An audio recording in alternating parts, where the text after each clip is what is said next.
Fala galera do G-Fight, Diego Ribas, direto de Las Vegas, numa conexão com Cidade do México, Mexico City. How are you, Brandon?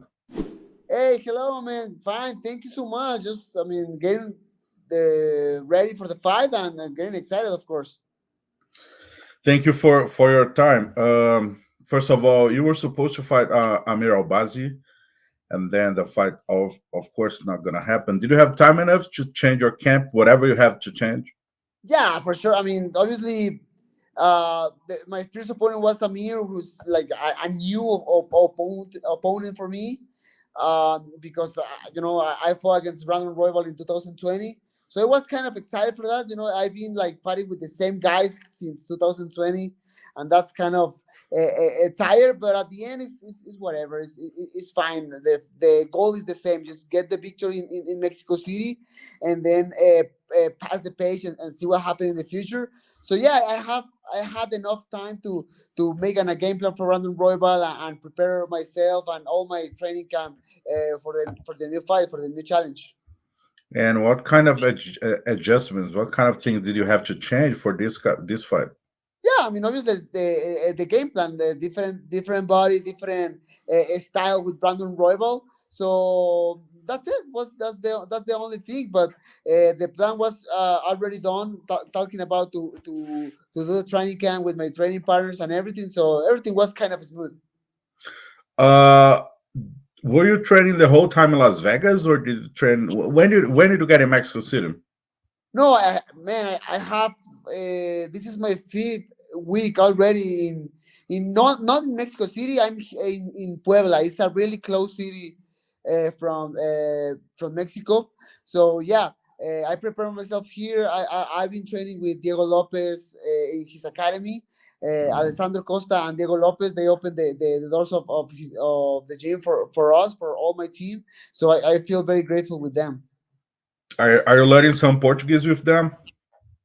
Man, I've been trying. I've been trying since my fight in Brazil against Figi. I stopped to do my practices, my lessons, but I remember a few words, of course. So you were training Mexico for 5 weeks because of the altitude, right?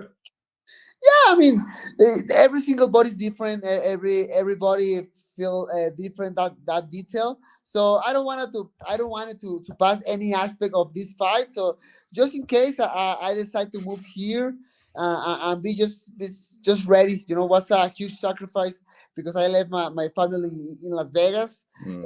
But it's part of the game. Just I'm paying the price as always. Yeah. Fabricio Verdun, a former UFC champion, when he fought Ken Velasquez and Mark Hunt, if I'm not wrong, he fought both in Mexico. Yes. And he did his camp like for 7-8 weeks in Mexico because of the elevation. And he says that the first one or the first 2 weeks, it's kind of hard because your body has to adapt to the whole thing. But you are Mexican. Did you have to adapt to the? How was the first week or two for you? No, I'm Mexican, but I'm from the north of the country. I'm from Tijuana, so that city is a sea level place. So yeah, I had to adapt myself the new air here, but it was kind of smooth. Yeah, like I said before, like every body is different. And Verdum is a heavyweight, so I think he has to pull more weight for sure. Got it. Tijuana is almost San Diego, right? Or no? It's the border with California, with San Diego. Yes. Yeah. Okay. Yeah, I've been there. Let's talk about Brandon Royval. You guys fought in 2020. Was at the Apex. I was there. You won, but you both evolved too much. Like you both evolved a lot since then. How do you see the fight? How different is going to be this fight? You think? But not. I am always expecting the best version of my opponents.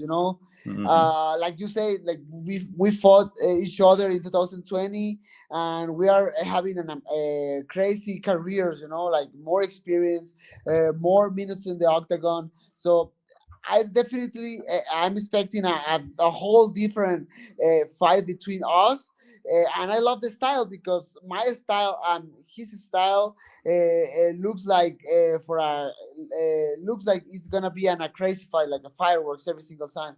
So let's see what happens. But I'm excited. Awesome. Not just you, but all the fans for sure. Can you tell me where does it bring more risk for you? Like one specific thing that, without, of course, talking about your strategy, but is there something when you see Royval, do you think oh, he's very tough in this moment, this aspect, this situation? Yeah, no, I mean he's a very brave opponent. He's very tough, and he has a lot of different weapons in the middle of the fight. Like he throws everything, like elbows, knees, punches. I mean, he used every single part of the stand up style to his benefit. So I have to be ready for everything about it. Perfect. Correct if I'm wrong, Brandon. But you fought for UFC Mexico City twice Yes. before, and you didn't win both fights, right? Uh, do you add kind of pressure on yourself? You add pressure on yourself to bring this victory to get this W Saturday. I mean, like obviously, I have this perspective, like you say, like I want to win. You know, I want to win in front of my people for sure. You know, the first time I lost against Sergio Perez, and the second time I got the draw, and that was a little bit frustrated. But man, I mean, I always say the same, and I live in pressure every day, so nothing changed in that aspect. Got it.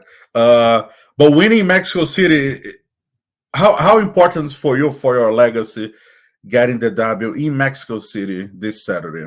I know it's so important for sure. I mean, you know, be in front of your people with the Mexican flags around of the arena, all the crowd screaming your name.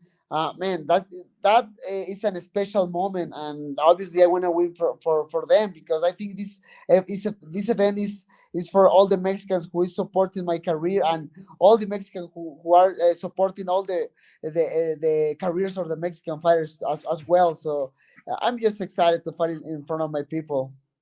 Awesome. And on top of that, winning Saturday now, winning the next fight. What's the next natural step for you? Do you think another title shot is it the next step for you? Man, I think yes. I mean, that's my goal. I mean, I don't know if it's the next step because at the end, the final decision is from the UFC. But I want to win. I want to win, and I want to be the best. If I want to be the best, I need that title back. So that's my goal. That's my goal for this 2024. That's it right now. You know, I'm that kind of guy who loves to be very focused on the challenge he has in front. So I'm very focused right now on Brandon Royal, but I understand what can happen if I win this Saturday night.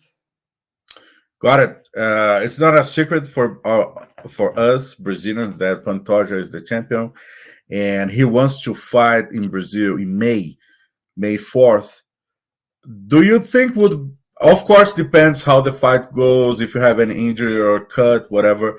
But do you think would be possible is something that you visualize? Okay, maybe if I beat Brandon Royval right now, maybe I'm fighting May right there 3 months later. I mean that. So I hear even Pantoja wants to fight in Brazil. I mean, I understand that he's from the country. I mean, yeah. I mean, you never know. The thing is, the date is very close. But I mean, if I finish the fight in the first round and I'm healthy, why not? Let's go. I'm that crazy guy. I've been like moving forward since my last fight against him, and I'll be very active. Even if I'm not fighting, I've been like very active in the gym, very active, trying to be ready for whatever opportunity happens in the future. So yeah, so let's cross fingers, and if I can finish this fight healthy, we can do it. Why not? Nice. So maybe you're gonna see you fighting Pantoja again, and now you're training with at the Diego Lopez and Alessandro's gym. How did they help you, Diego and Alessandro? How good are they as training partners or whatever? How important were they for your camp? I mean, first of all, I think the atmosphere in the gym was very good. You know, everybody was like very motivated because you know I have the fight this Saturday, and other training partners that have fights coming soon. So all the atmosphere was very positive, very nice. Everybody very motivated to get the victory coming soon. And Diego and Alessandro were like very kind people with us, you know, not just with me. I mean, with all my team in general. And again, I feel very grateful with all the opportunities he got me here in Puebla because everything was very smooth. Perfect. They have really good jiu-jitsu, right? Yeah, for sure. Last question for me. Do you agree that Diego Lopes has the prettiest hair in the UFC roster? I mean, at least for 145, yes. Perfect. My friend Brandon Moreno, I'm going to let you alone in the screen. Please send a message for your Brazilian fans why they have to watch your fight Saturday night. Guys, to all the people in Brazil, I mean, watch the fight this Saturday. You know me. I'm that crazy guy who's just trying to make some damage in the octagon.